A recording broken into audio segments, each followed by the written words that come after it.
যখন বুঝবে তোমার ভালোবাসার মানুষ একেবারে বদলে গেছে, তোমাকে আগের মতো সময় দেয় না, কথা বলে না, মনের কথা কোনো রকমভাবে শেয়ার করে না।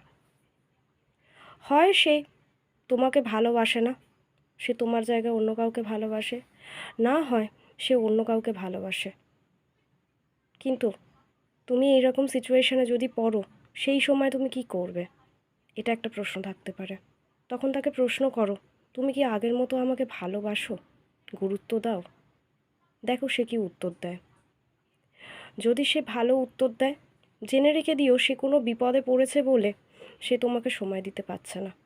আর যদি সে উত্তর দেয়, না তুমি আগের মতো নেই, তোমাকে ভালো লাগে না, তোমার প্রতি মন চলে গেছে, বা অন্যরকম কথা, বারবার তোমাকে ইগনোর করে যাচ্ছে, সময় দিচ্ছে না, তাহলে মনে করবে সে তোমার আর নেই, সে অন্য কারোর হয়ে গেছে।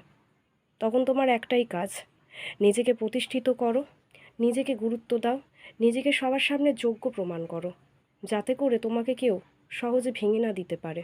সেই রকমভাবে যোগ্য প্রমাণ করো। কারণ যোগ্য প্রমাণ না করলে মানুষ তোমাকে সস্তা ভাবতে ভাবতে এমন একটা জায়গা চলে যাবে না, সেটা একজন চলে যাওয়ার পরে আরেকজন আসতেও কিন্তু বেশিক্ষণ সময় নেবে না। একবার ঠকেছো যখন, দ্বিতীয়বার আর ঠকতে হবে না। কারণ নিজেকে যদি যোগ্য প্রমাণ করো, সেই যোগ্যতার খাতিরেই যে তোমাকে পছন্দ করবে সে ঠিক আসবে। মিলিয়ে নিও, তোমার সাথেও ভালো কিছু হবে এই রকমভাবে চললে।